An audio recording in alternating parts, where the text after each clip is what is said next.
Eu quero ler o texto que está na primeira carta do apóstolo São Paulo aos Coríntios, no capítulo 4,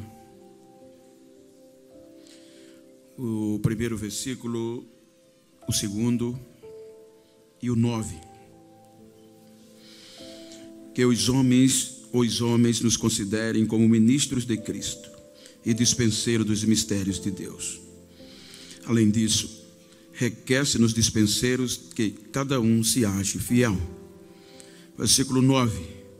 Porque tenho para mim que Deus a nós, apóstolos, nos pôs por últimos, como condenados à morte, pois somos feitos espetáculo ao mundo, aos anjos e aos homens. Queridos,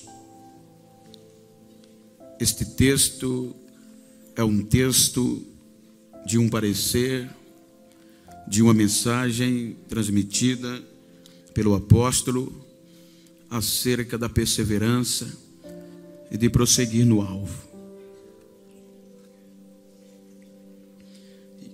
Com este texto eu quero transmitir-lhes uma palavra para estimular, motivacioná-los e perseverantes em seguir.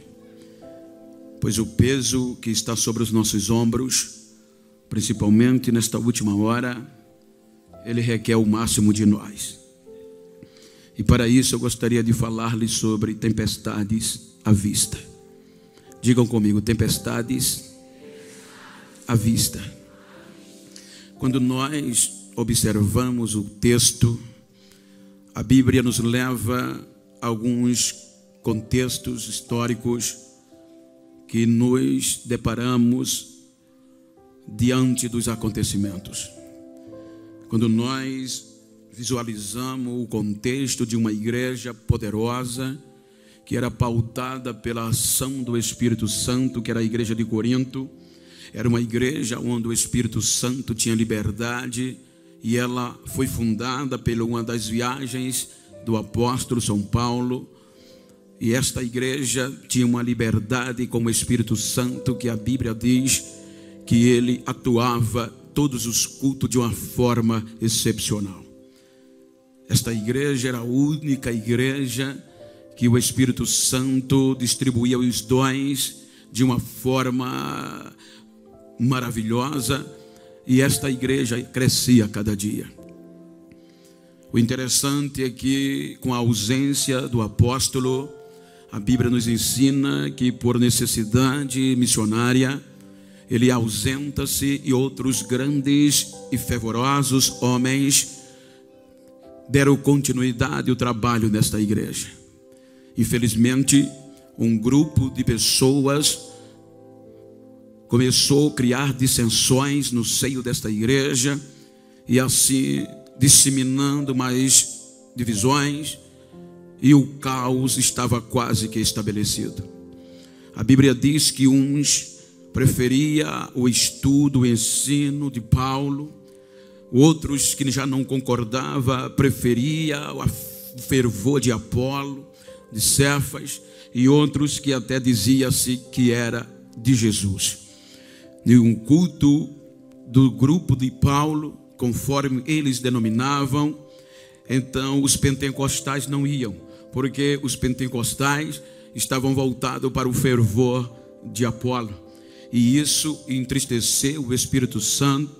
E para piorar, estes grupos que quiseram desfazer, macular a imagem do apóstolo acerca da sua chamada. Então, quando Paulo fica sabendo os acontecimentos que esta igreja estava vivendo e a dissensão que estava causando danos àquela igreja, ele escreve este parecer. E ele começa falando de experiências da caminhada que ele teve ainda na tenra-idade. Quando nós observamos, quero pedir a vossa permissão para contextualizar a Bíblia com a história, para trazer aos nossos corações esta motivação. O apóstolo São Paulo, anteriormente conhecido como Saulo, era um jovem que nasceu em uma região em ascendência, Era uma região que oferecia futuro promissor para todos que engajados ou nascessem naquela região, que era a região de Roma. Paulo tinha tudo para ser uma celebridade no sentido secular, a ponto de que ele tinha todos os pré-requisitos para se tornar um dos tais que arrastava o crescimento naquela região. A Bíblia nos mostra e a história ratifica que na época havia 3 grandes nações antes deste menino aparecer no cenário, aparecer no contexto humano. Haviam 3 grandes nações que sobressaíam no contexto de crescimento. Era Roma, porque a lei vinha de Roma, a Grécia por conta da erudição e Israel por conta da lei, da religião. Essas 3 nações, elas tomavam conta do mundo antigo, talvez as 3 maiores economias, as maiores nações que atraíam pessoas de toda a região. O que marcou a minha história é que a Bíblia mostra como Deus é tão bom. Porque neste contexto de crescimento havia uma pequena cidade na região da Cilícia chamada de Tarso. Esta cidade, ela estava se destacando de uma forma poderosa em 3 grandes pilares ou segmentos. A cidade de Tarso, ela se tornou conhecida antes de Saulo nascer pela evidência dos seus acadêmicos, dos seus filósofos, dos seus matemáticos, de homens que mudaram a história daquela região. Homens, porque a cultura no contexto de Tarso, ela era acima da média. A história diz que a pequena cidade de Tarso, em relação a outras, ela estava chamando a atenção dos governantes, de todos os moradores daquele tempo, por conta que o nível cultural dos seus moradores estavam acima da expectativa. Era uma cultura que elevava-se a cada dia, e esta cultura fazia com que os matemáticos, os filósofos, os grandes eruditos que eram formados aos pés de Nestor e Antenedoro, 2 grandes mestres da academia da cidade de Tarso, e estes homens eram responsáveis para engrandecer a formação acadêmica dos moradores de Tarso. Esta cultura era tão elevada que a história diz que o grande general Marcos Antônio, general romano, foi atraído por esta cultura atraente, e sendo assim, ele fixou moradia na cidade de Tarso por conta do nível cultural. Quando ele se estabelece e presencia o crescimento cultural dos irmãos daquela cidade e do contexto geral dos moradores, melhor dizendo, a Bíblia mostra e a história nos dá o caminho certo, que ele conseguiu um título que quase nenhuma cidade conseguia junto a Roma. Agora o general conseguiu o título de cidade civita para a cidade de Tarso, um título que a excluía de pagar todos os impostos a Roma. Era um título que queria dizer que uma cidade era livre de enviar os seus impostos a Roma, que era obrigação de todas elas. Agora a cidade de Tarso, um nível cultural tão grande, agora ela livre de mandar impostos para o contexto de Roma. Então agora ela cresce cada vez mais no sentido econômico e político. Agora o contexto político é tão avassalador que o general consegue mostrar ao imperador romano, e o imperador assim ratifica, dizendo: por conta da cultura e do poder econômico de Tarso, os seus moradores podiam formar as suas próprias leis e criarem os seus próprios tribunais, e com isso a cidade crescia assustadoramente no contexto econômico e político e cultural. Foi neste contexto que a cidade começou a crescer, a economia começou a aumentar e ser fonte de rentabilidade a alguns segmentos no contexto do mercado. A Bíblia e a história nos leva a ver que a cidade começou a crescer no contexto econômico por 2 segmentos. Primeiro, o segmento da madeira, e segundo, o segmento do tecido. Havia um tecido na época conhecido como Silício 1, que era um dos melhores tecidos para a construção de tendas, que atraíam pessoas de toda aquela região circunvizinha para migrar para Tarso, porque já era futuro garantido. Qualquer família que quisesse um futuro promissor para os seus descendentes, elas partiam para fixar moradia na cidade de Tarso, porque lá já havia empregabilidade e os contextos já davam rentabilidade, e cada família, na sua maioria, fazia questão de migrar para Tarso. Foi arrastada por este crescimento tão feroz e tão avassalador, que a Bíblia diz que a família de Saulo, antes do seu nascimento, ela migra para fixar moradia no bairro judeu, na cidade de Tarso.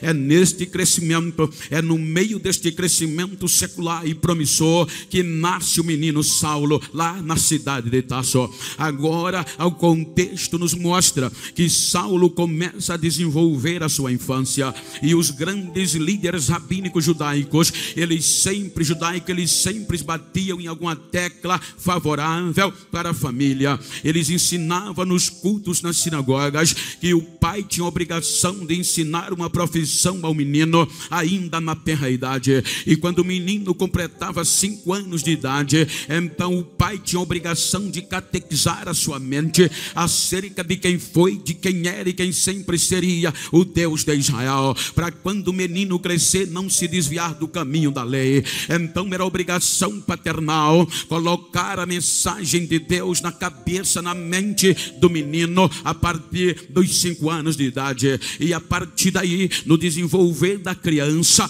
o pai tinha que ensinar a ele uma profissão, porque os líderes decidiam que quem não trabalha não tem direito a comer. O menino judeu já crescia sendo um bom negociador, e eles eram uma forma protetiva, porque eles defendiam que quem não trabalha, a probabilidade de se tornar um malfeitor, ela cresce assustadoramente. Então o menino começa a desenvolver o contexto da lei de Deus e o contexto profissional. Ele aprende uma profissão que era o ápice no contexto, que era construtor de tendas, dava sustentabilidade em aonde se chegasse. Então, quando ele completa 12 anos de idade, que é a idade de o filho do judeu passar pelo ritual do Bar Mitzvah, então era esta época que a criança ou adolescente tinha o direito de participar das solenidades e ter o direito de aprender a lei de Moisés. Então agora, quando ele completa 12 anos de idade, ele vai tendo liberdade de aprender a lei de Deus. Então o pai dele, como um grande fariseu, como um defensor do fariseísmo, bem fanático de carteirinha, ele quis formar o menino um mestre, um grande mestre da lei de Moisés, e para isso ele não mediu esforços. Ele queria que Saulo conseguisse aquilo que ele não conseguiu no patamar espiritual. Então, quando o menino completa 14 anos de idade, diz a história que o pai envia Saulo para estudar a lei de Moisés em Jerusalém, aos pés do melhor e maior mestre da lei de Moisés, que era Gamaliel. Quando Jesus já estava no anonimato, agora em Jerusalém, com 14 anos de idade, Saulo começa a estudar a lei de Moisés, e ele era aplicado, porque a Bíblia nos mostra isso. Quando ele entra em Jerusalém com 14 anos, a história, Paul Gard nos diz que Jesus estava com 24. Saulo era mais novo do que Jesus, cerca de 10 anos. Agora imagina, ele chega com 14 em Jerusalém, e Jesus está com 24 em Nazaré. Os dois estão no anonimato, os dois estão esquecidos, porque ainda não chegou a hora. Quando Saulo completa 5 anos de idade de faculdade, Jesus completa 29 de idade. A grade curricular da Academia da Lei de Moisés exigia na época, se uma pessoa quisesse se tornar um grande líder, especialista na lei de Moisés e combatedor das seitas que porventura viesse, tinha que no mínimo estudar 10 anos ininterrupto. Agora, quando Saulo completa 5 anos de faculdade, aí Jesus completa 29. A Bíblia diz que quando Jesus completa 29 anos, ele começa a impactar o contexto da época. Ele arrebenta, ele traz um avivamento, um rebuliço no contexto religioso de Jerusalém. Ele impacta o contexto político. Agora Jesus entra pregando a mensagem da reconciliação. Jesus vem dizendo que ele veio para desfazer as obras do diabo. Ele disse: o diabo veio para matar, para roubar e para destruir, mas eu vim para que tenham vida e a tenha com abundância. Jesus veio trazendo a esperança para o perdido. Ele veio acreditar em quem ninguém acreditava mais. Ele veio nos pegar, purificar os nossos pecados e nos levar para o céu de glória, aonde de lá Adão nos tirou de lá. Então agora a Bíblia mostra que Jesus impactava por onde ele passava. Jesus curava, Jesus ressuscitava. A fama dele, diz a Bíblia, se espalhava por toda aquela região. O interessante é que Saulo não está no contexto, porque ele ainda não tinha terminado a faculdade e não tinha direito de voz. O interessante neste contexto é que Jesus passa 3 anos e meio aproximadamente no seu ministério. Isso implica dizer que Jesus já estava com 33 anos e alguns meses, e Saulo estava no último ano da faculdade, completando 23, quase 24 de idade. Ele já estava no contexto atual, trabalhando na conclusão de curso para se tornar uma celebridade. E a Bíblia diz que o menino era bom de estudo, a nota era máxima, ele sobressaía sobre todos que estudavam juntamente com ele. Era um filho que dava orgulho aos pais. Agora Jesus completa 33 anos e alguns meses. Aí Jesus se entrega à morte. Agora Jesus vai pagar o preço para nos dar a garantia de salvação. Jesus vai à cruz. Quando Jesus vai à cruz, que ele ressuscita no 3º dia, então impacta a notícia que ele ressuscitou. E isso causou tumulto de uma forma excepcional. O interessante é que Jesus faz algo que muda a história da humanidade. Antes dele ir à cruz, ele disse para os discípulos: por um pouco de tempo eu vou estar com vocês. Vocês vão me procurar e não vão me achar. E para onde eu vou, vocês não podem ir agora. Então aquela mensagem, depois que ele ressuscitou, aguçou o sentimento da igreja. Jesus volta ao céu e os anjos ratificam o que Jesus havia pregado. Os anjos olham para os discípulos, a representatividade legal da igreja de Jesus, e disse a eles: porque vocês estão assustados? Este mesmo Jesus que vocês estão vendo ocultar-se nas nuvens, ele voltará do mesmo jeito. Ele vai voltar cheio de glória. Mas a notícia não era fácil. Agora imagina o que diz a Bíblia. A Bíblia diz que agora a notícia da ressurreição de Jesus era baseado numa mentira, que os líderes religiosos pagaram os soldados para que assim o fizesse, e eles espalharam que Jesus estava morto. Agora Jesus vai aos céus, e com poucos dias depois o Espírito Santo desce no meio da igreja. A igreja estava trancada com medo, porque a notícia era grave. O Império Romano perseguia, havia uma perseguição interna religiosa. Então os irmãos, com medo, se trancaram, mas o Espírito Santo desce com poder lá no cenáculo. Agora ninguém sustentava a igreja de Jesus. O poder caiu, o fogo tomou conta da igreja, e os irmãos que estavam com medo não paravam mais de falar no arrebatamento. A notícia do momento era que Jesus estava vivo, foi para o céu e ia voltar para buscar a igreja.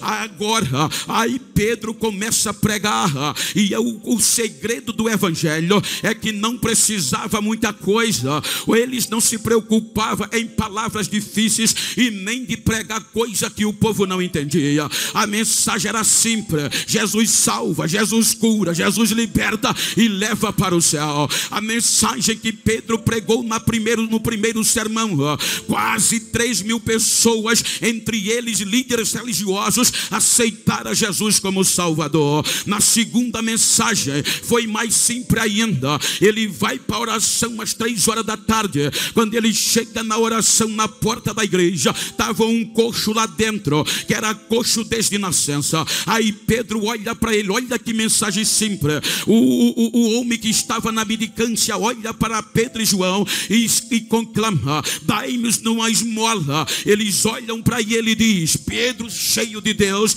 eu não tenho prata nem ouro, mas o que eu tenho, isto eu te dou. Em nome de Jesus de Nazaré, levanta e anda. O coxo pula na hora, depois que Pedro pega na mão dele, e ele se esquece da bacia, se esquece da esmola e já entra dando glória dentro do santuário. Quando ele chega lá dentro, quase 5.000 pessoas aceitaram a mensagem de salvação, e isso explodia dentro de Jerusalém. Obrigado, pastor. E isso explodia dentro de Jerusalém. Agora imagina, a Bíblia diz que todos os dias Jesus salvava, Jesus curava, Jesus batizava e acrescentava o número dos que poderiam ser salvos. Agora ninguém sustentava mais a gloriosa. A igreja saiu do esconderijo e começou a impactar as ruas de Jerusalém. O massacre não tinha medo de nada. Agora a mensagem da igreja nas ruas de Jerusalém era que Jesus estava vivo e iria voltar. Ele era rei, era senhor, e ninguém calava a boca deles. Eu costumo falar no contexto do arrebatamento, me permita os irmãos, que eles desafiavam o Império Romano. O fogo caía, a igreja vivia no meio do fogo. Ninguém conseguia pará-los, porque eles não desistiam, porque o arrebatamento era coisa do céu. Então eles não abriam mão do arrebatamento por coisa alguma. Outro dia eu fui pregar em um congresso na Europa, e um pastor italiano me pegou lá em Zurique para pregar em uma das suas igrejas, e ele olhou para mim, não queria dar crédito, mas naquela noite o culto foi para quase 2 horas da manhã,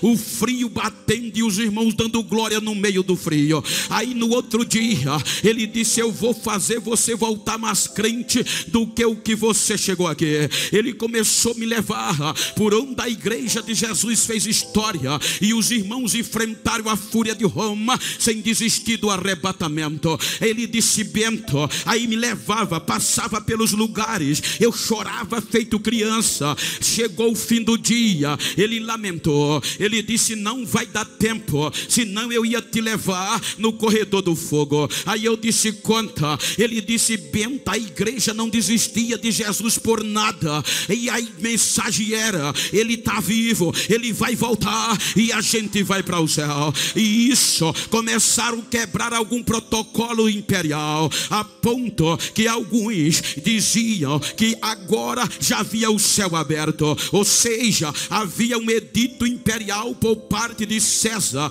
que todos os cidadãos romanos, judeus, que habitassem na sua jurisdição, tinha que homenageá-lo. De que jeito? Todos os dias um encontrava o outro, apertava a mão e diziam: Sequirion, Sequirion, César é o Senhor. E eles iam passando de um lado para o outro, e César ia sendo glorificado. Mas depois que o Espírito Santo tocou fogo na igreja e os irmãos pegaram fogo em Jerusalém, a igreja não olhava mais para César, o alvo era Jesus e era o céu. Aí quando um crente encontrava o outro, já não se lembrava mais de César, apertava na mão, já vinha pipocando, já vinha dando glória, apertava na mão, olhava nos olhos e dizia: Maranata, meu irmão. O outro dizia: Maranata, ora vem Jesus, que nós estamos prontos para subir. Então eles impactaram o Império Romano. Aí o imperador desencadeou uma perseguição política em forma de síntese. Eu vou cantar. Aí o pastor disse: Bento, o imperador quis mostrar que Jesus estava morto e os discípulos roubaram o corpo dele. Aí o que é que ele faz? Ele manda prender o número máximo de crente que pudesse, que ele ia mostrar para Roma que os cristãos eram só barulhento, e Jesus estava morto. Aí ele manda prender os irmãos, amarra a mão do outro, e agora de 2 em 2, ele manda fazer um tacho grande na praça principal. Agora manda encher de azeite e manda convocar os romanos e adeptos para ver a morte da igreja e a comprovação que Jesus estava morto. Aí os irmãos amarrados na porta do corredor. Aí quando o imperador era ovacionado, o tacho já fervendo de azeite, aí ele dava ordem aos soldados: entrem no corredor, arraste de 2 em 2. Se eles não desistirem desse negócio que Jesus está vivo e vão morar no céu, jogue eles dentro do tacho. Os soldados pegavam as armas e já saía tratando os irmãos como animais, mutilando, desculhambando, falando palavrões para uma pressão psicológica. O interessante é que quanto ele mais oprimia os irmãos, quando via o fogo aceso e via os soldados armados, aí os irmãos faziam força para se soltar um da mão do outro. Aí eu perguntei: pastor, eles queriam se soltar para correr, eles estavam com medo. Ele disse: que medo que nada, Beto, os crentes estavam pegando fogo mesmo amarrado. Quando eles viam os soldados, um olhava para o outro e fazia força para se soltar e dizia: deixa que eu vou primeiro, quem vai entrar primeiro sou eu, deixa que eu vou primeiro. Eles não desistiam, tinha pressa de chegar no céu. Quando de repente, aí os soldados levavam de 2 em 2, subia o degrau, pastor Eurico, e jogava dentro do tacho. Quando os crentes desciam amarrado dentro do tacho, aí a multidão de romanos começava a dar glória aos deuses de Roma e ao imperador. Aí ele ia jogando e o imperador sendo ovacionado. Aí o pastor me disse: Bento do céu, de repente os romanos se calaram, fizeram silêncio na praça. Eu disse: o que é que aconteceu? Ele disse: Bento, os irmãos que eram jogados dentro do fogo amarrado, de repente começava a sair de dentro do fogo, pular para fora sem nenhuma queimadura e as correntes quebradas. Aí quando os romanos viam isso, fechava a boca. Aí os irmãos que ainda estavam amarrados enchia o pulmão de ar e começava a cantar: ele está vivo, ele está vivo, ele está vivo, ele está vivo. Eles não desistiam do arrebatamento.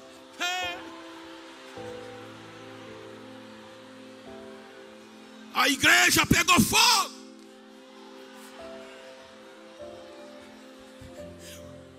Sacerdotes não sabiam mais o que fazer, porque até os sacerdotes estavam se convertendo.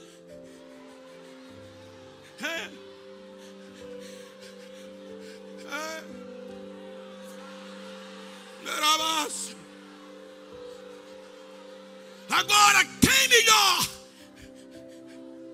para frear aquela igreja? Há uma busca, uma seleção, eu quero conjecturar. Quem melhor? Especialista em saber os defeitos das seitas, porque aqui a igreja era tratada como a seita do Nazareno. Acabou de pegar o diploma e o anel. Um jovem especialista em combater seita. Quem é ele? É um rapaz chamado Saulo de Tarso. O cabo é bom, o cabo entende de seita. Aí o sacerdote o nomeia com a missão de apagar o fogo da igreja, com a missão de tirar a visão dos irmãos do céu. E a Bíblia diz que ele não perde tempo. Ele entra arrebentando dentro de Jerusalém. A Bíblia diz que com apoio judicial, policial, ele assolava os irmãos. Ele entrava nas casas, arrastava homens e mulheres e jogavam na prisão. Ele pisava de pé até consentia nas mortes de alguns. E Atos dos Apóstolos diz que a perseguição de Saulo foi tão cruel que, exceto os apóstolos, os irmãos fugiram de Jerusalém. Agora o fogo de Jerusalém foi diminuindo. O doutor pegando fama, o homem é bom. Se fosse hoje, ele é o cara. Só que ele não sabia que por onde os irmãos passavam, ia tocando fogo nas cidades. Quando ele achou que estava no auge, aí chega a mensagem: pastor, doutor Saulo, pois não, o senhor não sabe o que é que está acontecendo. O que é que está acontecendo? O senhor lembra daqueles irmãos que o senhor botou para correr de Jerusalém? Lembro. Eles chegaram na cidade de Damasco, e a cidade de Damasco está pegando fogo. Jesus está salvando, está curando, está batizando, está fazendo maravilha lá dentro, doutor.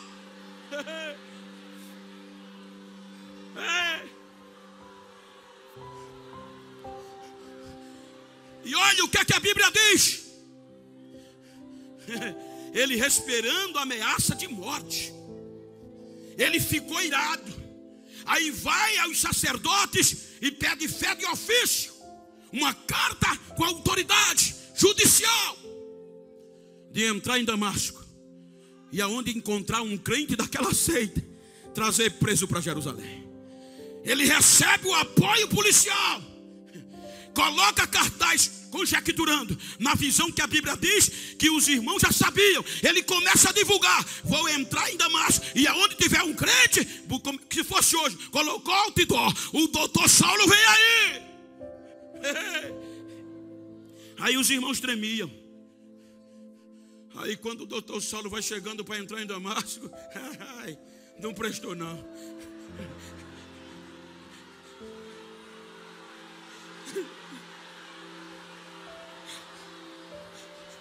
O céu se abriu e uma voz bradou de lá: Saulo, Saulo, por que você me persegue?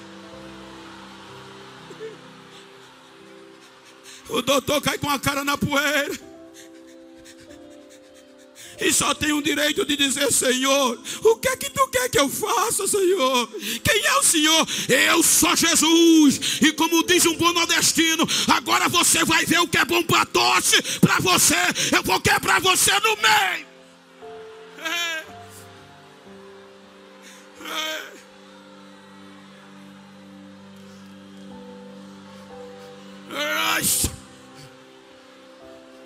O doutor que foi prender os crentes já chega em Damasco, crente, orando e jejuando. É mole? É mole, pastor? Aí Jesus, para mostrar que um crente na terra é poderoso, ele cegou o doutor, irmã Judite, sem precisar ajuda de ninguém.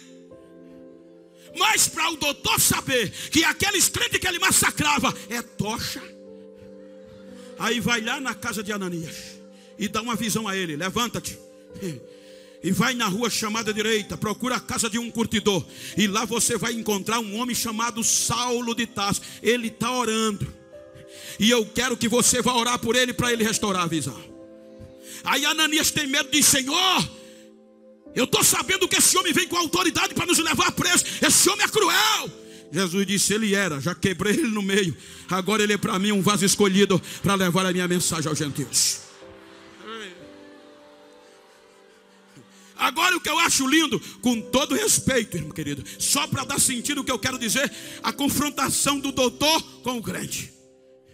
Tem muitos lugares por aí que a gente chega, faz medo da paz do Senhor, porque você não sabe que é doutor. Se você disser pai do Senhor, irmão, é bronca. Me respeite, rapaz, eu sou PhD, eu sou doutor. Agora o crente Ananias, tremendo, agora encorajado, entra e descobre a casa do curtidor. Quando ele entra, o doutor estava com a cara no chão. Aí ele: eu quero acreditar que ele já entra. Pai do Senhor, irmão Saulo, o Jesus que apareceu no caminho me enviou aqui para orar por você e você restaurar a visão. A Bíblia diz que quando Ananias levanta a mão que ora, as escamas caíram dos olhos do doutor, e Jesus encheu o doutor do Espírito Santo. O doutor foi batizado com o Espírito Santo de Deus. Tem muito lugar por aí que doutor não profetiza mais não. Doutor, disse, não fale em mistério mais não. Mas no púlpito da Assembleia de Deus genuína, doutor ainda corta laço, doutor ainda profetiza, doutor ainda é cheio.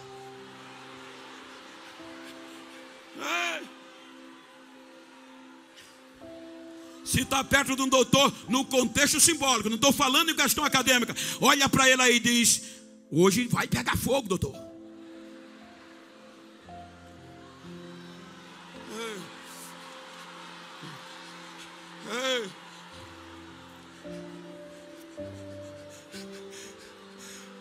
Ele agora levanta e começa a impactar Damasco. O que é que o evangelho não faz?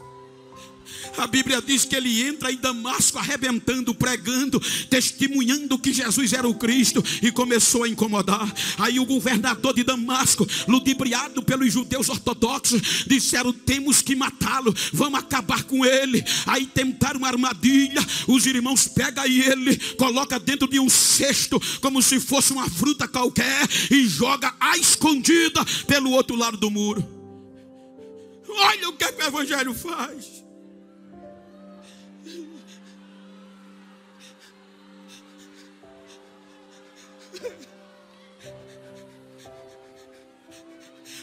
A história, a mídia, diz o contexto excepcional administrativo, que a mídia leva 24 horas para tornar alguém famoso. Agora o doutor é arrebentado pelo evangelho, e Deus leva tempo.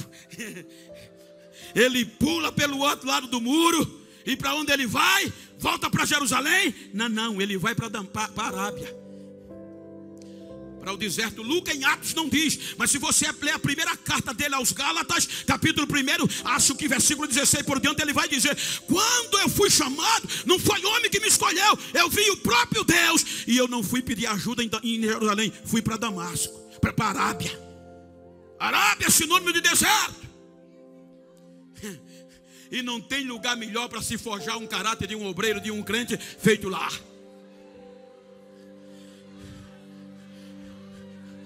Tem um grupinho por aí querendo ser o bambambam, nada contra, só dando sentido. Quantas vezes eu não recebo ligações, quantas vezes, com todo respeito e até admiro e aprovo, eu volto com meu bolso cheio de cartão e a minha bolsa com um monte de DVD, só que não é para eu ouvir. Leve, pastor, entrega o pastor da sua cidade, entrega, o senhor é conhecido no Brasil e no mundo, me faça ser famoso, me faça ser como o senhor. Eu digo: rapaz, parabéns pela iniciativa, mas se você quer ser famoso, bateu na porta errada. Vai procurar a Globo, vai procurar a Record. Esse negócio aqui não é para quem gosta de fama, não. Esse negócio daqui é para quem gosta de descer, é para quem gosta do poder, é para quem gosta de descer.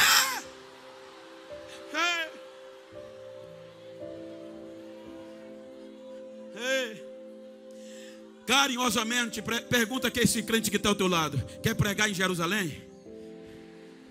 Diga: tem um sonho. Diga: primeiro tem que ir para a Arábia.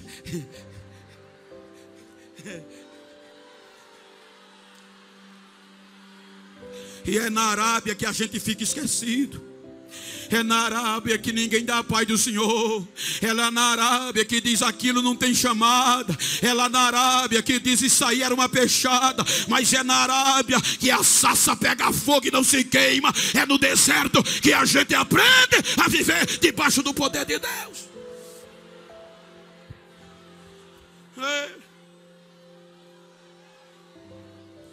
Ele passa 3 anos e ele diz: agora eu voltei para Damasco, dei mais um tempo e fui para Jerusalém. Ele diz que quando chegou em Jerusalém, Lucas registra que o rapaz era crente. Ele entra em Jerusalém pregando na praça pública, fazendo cruzada, discutia com os gregos, os doutores da época, e provava que Jesus era o Cristo que havia de vir. Será que ele era bom?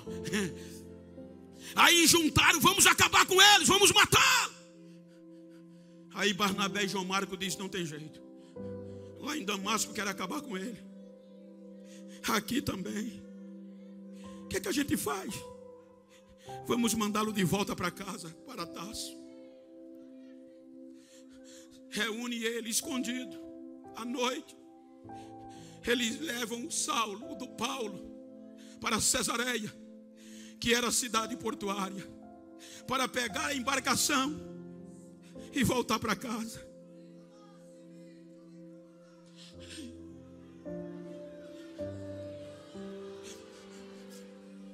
Era acostumado a andar de primeira classe. Era o famoso Saulo. As embarcações, ela tinha algumas galés, em cima estava a elite, o comandante. No segunda galé, o camarote. Terceira galé, as bagagens. E por último, abaixo do nível da água, era o porão. Agora o doutor que chega em primeira classe, acostumado a andar, agora por amor ao evangelho, ele chega escondido furtivamente. Não tem primeira classe mais não, doutor. O que é que tem? O porão. Tem que descer, senão morre. Ei. Ei. É por isso que ele escreve isso aqui. Quando ele diz que os homens nos considerem ministros, não é questão de poder político. A palavra ministro aqui no original é rupuretes, que quer dizer servos, remadores. Quando coloca-o lá embaixo, ele aprende que os homens que estavam lá, corrente na mão e no remo, amarrada no remo, os pés acorrentados e grudados no barco. E para piorar, a primeira característica que ele vê é que aqueles homens não tinham nomes. Eram homens condenados pela sociedade. Eram homens que não valiam mais nada para a sociedade, que eram jogados como última esperança lá embaixo, para conduzir as embarcações aos portos seguros. Mão amarrada, pé amarrado. Se o barco afundar, são os primeiros que morrem. Eram anônimos.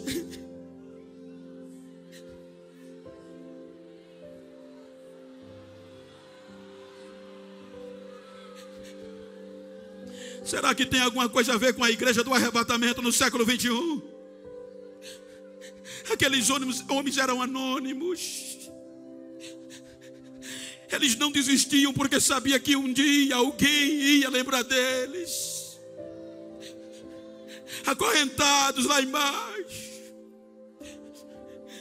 A igreja do arrebatamento, será que tem alguma coisa a ver com a igreja do século 21? Que só quer se fazer se for visto. Só vou pregar se depositar logo o cachê.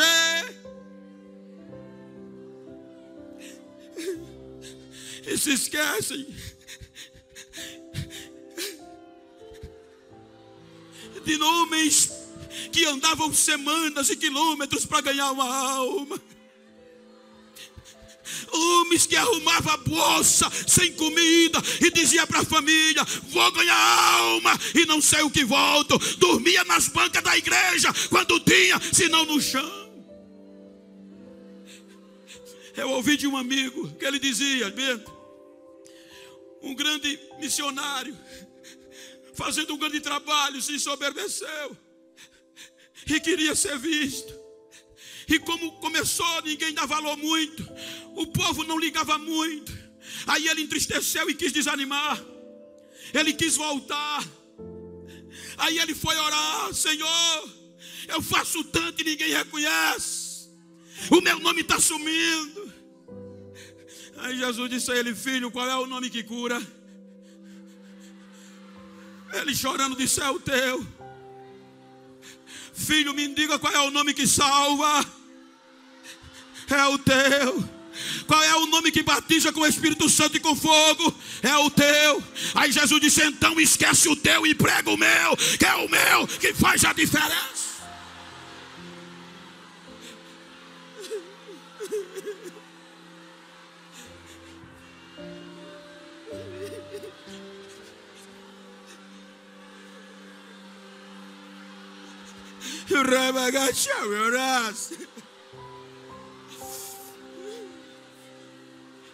Anônimos, Enquanto as estrelas estão se corrompendo, enquanto as estrelas tem que ter hotel 5 estrelas, tem que ter apartamento para um monte de pessoa, Deus está levantando nesses últimos dias uma geração de anônimo para fazer a diferença. Uma geração de anônimo que está comprometido com o céu e com o arrebatamento. Deixa eu ver onde eles estão, deixa eu ver. Deixa eu ouvir o barulho dos remos, deixa eu ouvir o barulho das águas, deixa eu ouvir.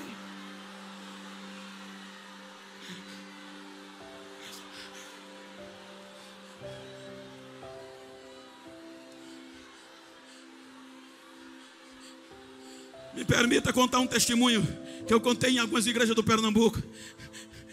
Eu recebi um e-mail muito forte e eu li, joguei de lado, porque na minha pouca fé eu não quis acreditar.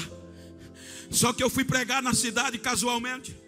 E aí o jovem disse: pastor, recebeu o e-mail? Não, recebi, aquele e-mail é muito forte. Pastor, eu entrei no ônibus, pastor. Entrei no ônibus para evangelizar. Fui para a escola, o ônibus lotou. Peguei e distribuí literatura. De repente o Espírito Santo me pegou e ele disse que ficou de pé e começou a gritar: Jesus está voltando, Jesus está voltando. Aí houve confusão. Um policial com a menino de 5 anos no colo levantou, foi aonde ele estava e disse: se você gritar isso aqui de novo, eu vou matar você a murro. O menino começou a tremer, um adolescente sentou. Ele disse: pastor, não deu 10 a 15 minutos, agora Deus me pegou sacudindo mesmo. Em vez de eu ficar só em pé, subi no banco do ônibus e comecei a gritar: Jesus está voltando, arrependam-se, Jesus está voltando. Aí o soldado levantou, pegou a criança, botou no colo esquerdo, irado, foi aonde ele estava e disse: eu disse que ia matar você a murro. Aí quando ele fechou o punho para dar o primeiro murro, a criança dele no colo de 5 anos gritou: papai, faz isso não, papai, foi Jesus que mandou ele pregar aqui. Tá bom do senhor se arrepender, se quiser morar no céu que ele vai, papai, é Jesus, papai. Aí o soldado caiu com a cara no chão gritando: eu quero ser crente da tua igreja, eu quero morar no céu que tu vai. O teu Jesus é verdadeiro, o teu Jesus é milagroso. O menino começou a tremer e disse: moço, o que é que aconteceu, o que é que eu fiz? O soldado em lágrimas disse: você não fez nada, mas o teu Jesus acabou de fazer. O que é que o meu Jesus fez? Ele disse: o meu filho era mudo e surdo de nascença, mas hoje ele falou: Jesus está voltando.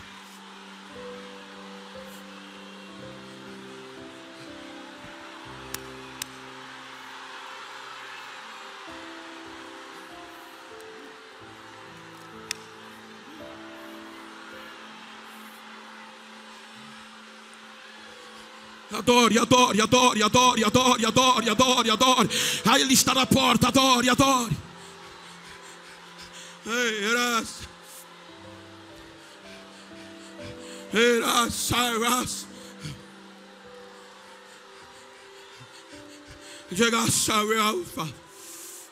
Anônimos. Segunda característica: mãos calejadas. Saulo aprende e vê que a mão daqueles homens, além de estar acorrentada, era cheia de calos. Porque não tinha tecnologia, era código Morse. A pancada vinha de cima e refletia lá no porão. O comandante de vez em quando dava ordem, uma pancada, aí lá embaixo se ouvia o barulho, pá! Aí vinha a voz: este é a borda à direita. Eles não questionavam, grudava a mão no remo e começava. Quando o braço estava ficando dormente, vinham 2 pancadas, pá, pá. Este é a borda à esquerda. Eles soltavam um e pegavam o outro. Quando estava chegando a hora de descansar, apareciam 4 pancadas. Pá, pá, pá, pá. Aí o grito vinha: tempestade à vista, força total. Eles pegavam as 2 mãos e começavam.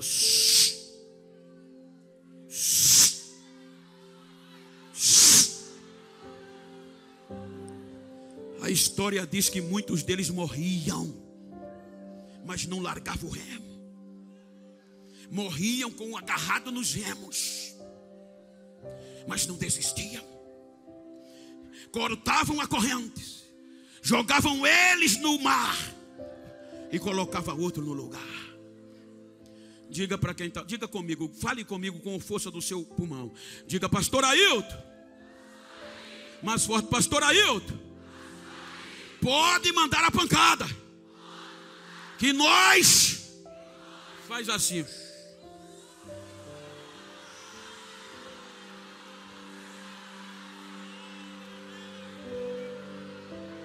A ordem vem de cima. Terceira característica: lombos feridos. Os jupuretes, o lombo corria sangue, porque quanto mais remava, mais o chicote batia. Será que tem alguma coisa a ver com a gente? Quanto mais ora, mais o chicote bate. Quanto mais faz, mais a calúnia vem. Quanto mais busca, mais os inimigos se levantam. Sejam sinceros comigo, não tem hora que dá vontade de parar. Não tem hora que dá vontade de desistir. Mas diga para quem está ao seu lado: dá para voltar, mas não. Se pular do barco, a minha alma não tem prazer nele.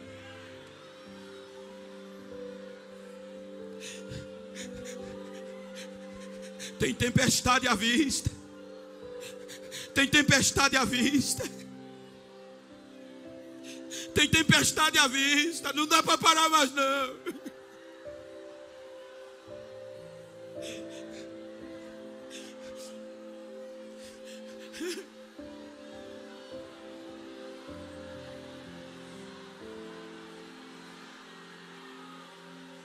Regas, your regas, have your people regas.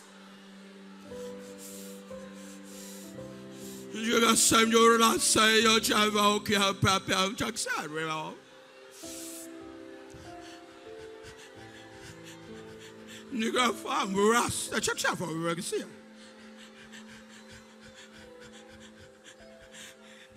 Eu ainda estou no comando, diz o Senhor.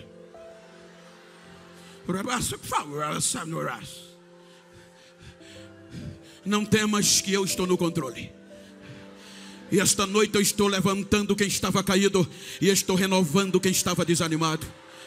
A minha glória está invadindo este lugar de uma forma sobrenatural, e vidas estão sendo levantadas pelo meu poder, e a presença maciça do meu Espírito está no meio de vós. Recebam a glória.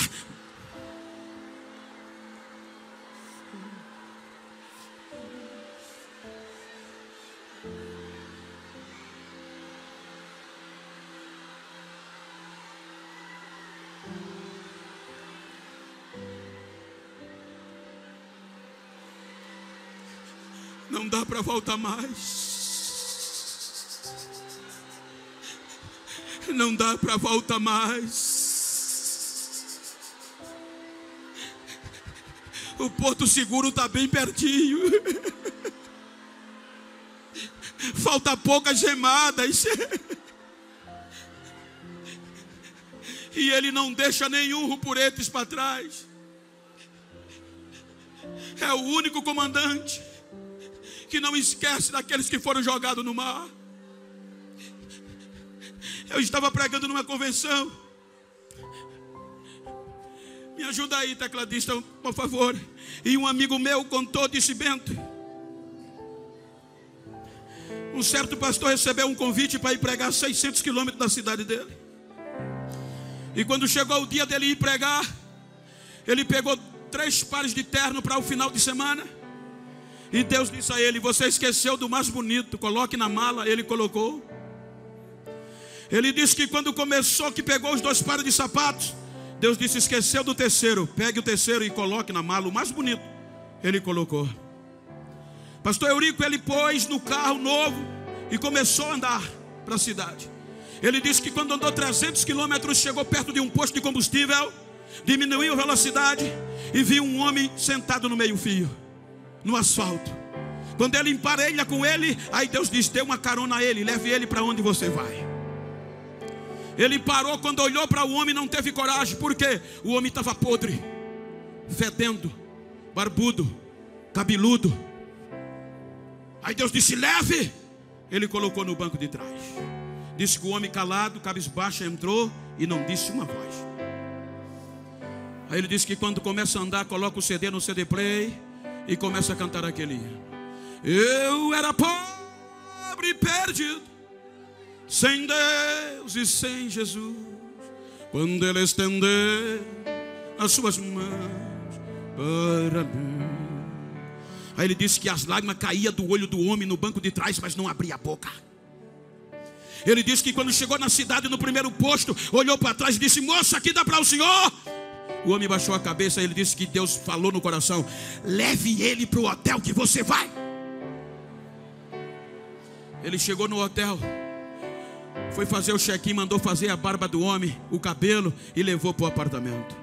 6:30 da noite, o pregador toma banho, troca de roupa. 7 horas, ele olha para o homem sentado no sofá e disse: moço, lá para as 10 horas eu volto e a gente decide o que faz com o senhor. Aí disse que a voz de Deus entrou e disse: está pensando o que, rapaz? Aquele melhor terno que eu mandei você trazer não é para você. Aquele melhor sapato não é para você. Vista ele, calce ele e leve ele para a igreja que você vai. Ele fez, o homem calado. Ele disse que quando chegou no estacionamento da igreja que parou, que o homem viu a igreja, aí o homem disparou em línguas estranhas. O homem começava a tremer, dando glória em línguas estranhas. Ele arrasta o homem do carro, pega na mão, vai para a igreja. Quando os dois chegam na porta, o homem ainda falando em língua, o pastor parou, falava no microfone e começou a olhar e dizer: Deus é fiel, Deus é fiel, Deus é fiel, Deus é fiel, Deus é fiel. As irmãs entraram no mistério.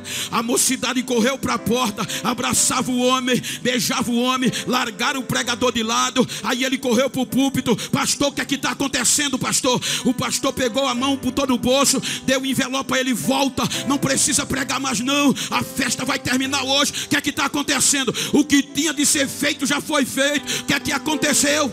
Aquele homem que chegou com você, ele quem construiu essa igreja.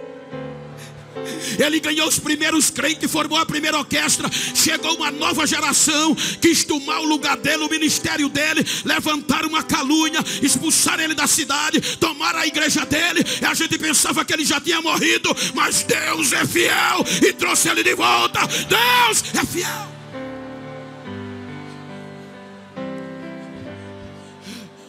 Fique de pé, se você pode, com a permissão do pastor.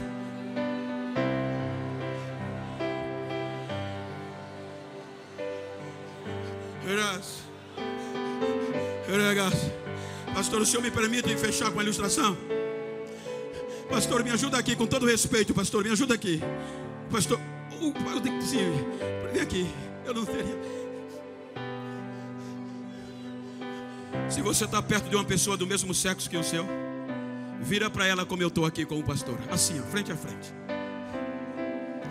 e diga para ele: eu não sei como você chegou aqui. Uma coisa eu sei: o arrebatamento é já já. Eu não sei se você está esquecido. Eu não sei se as mãos já não aguentam mais e os lombos estão correndo sangue. Para mim não me importa, mas Deus manda te dizer uma mensagem. Diga para ele: é essa. Olha para ele e faz assim.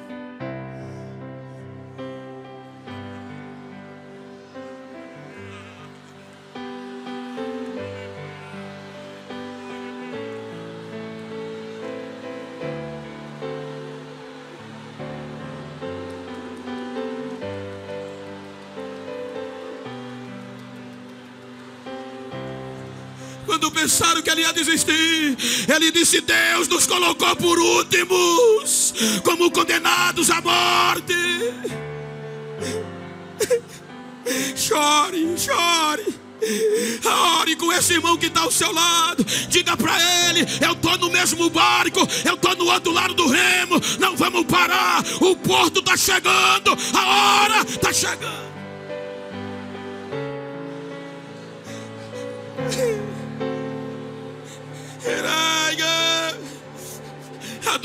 e adore. Esta pessoa que está perto de você, talvez chegou aqui não aguentando mais, ela precisa do seu abraço. Diga para ela: não vamos desistir, o céu está nos esperando, o nosso porto, lá será o nosso descanso.